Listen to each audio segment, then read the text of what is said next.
আসসালামু আলাইকুম রহমতুল্লাহ। শীত আসলে আইয়া দরজাত মাঝে করা নারের শীত আইছে, আর আমরা চাইলাম যে শীতার্থ মানুষের পাশে দাঁড়াইতাম। একটা কথা আছে না যে দশে মিলে করি কাজ হারি যেতে নাহিলায়। আমরা যদি এক দুইজনে এই প্ল্যানটা করি আসলে করা সম্ভব নাই। আমরা চাইলাম যে সকলে মিল্লা একটা প্ল্যান করতাম যে আমরা শীতার্থ মানুষকে কিছু বস্ত্র দান করতাম। আমরা প্রত্যেক বছর আমরা আস্তমা গ্রামও কিছু শীতার্থ মানুষকে বস্ত্র দান করি। দুইবার আমরা একটা বড় প্ল্যান করছি যে আস্তমা, কামরুদ্দলং, সদরপুর, সুলতানপুর আমরা অত্র এলাকার কিছু ফ্যামিলিরে আমরা শীত বস্ত্র দান করতাম। আমরা তো একলা দ্বারা ওটা সম্ভব না। আমি প্রথমেও কইলাম যে আমি চাইলাম যে তোমরা যারা বিদেশ থাকো বা দেশে থাকো, যারা অবস্থা বালা আছে, তোমরা আমরা লগে শরীর থাকতাই।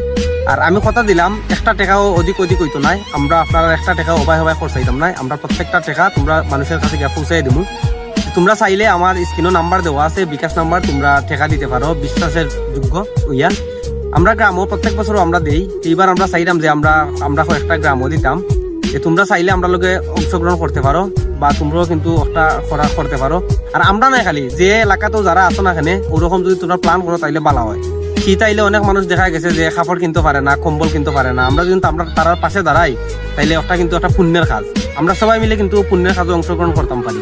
তোমরা যারা অংশগ্রহণ করার মতো ক্ষমতা আছে বা ইচ্ছা আছে, তোমরা আমরা স্ক্রিনও দেওয়া নাম্বারও বিকাশও টাকা পাঠাইতে পারো বা যোগাযোগ করে আমরা সম্পর্কে তারা যার ধারণা নাই তোমরা জিজ্ঞাসা করে পরে টাকা দিতে পারো।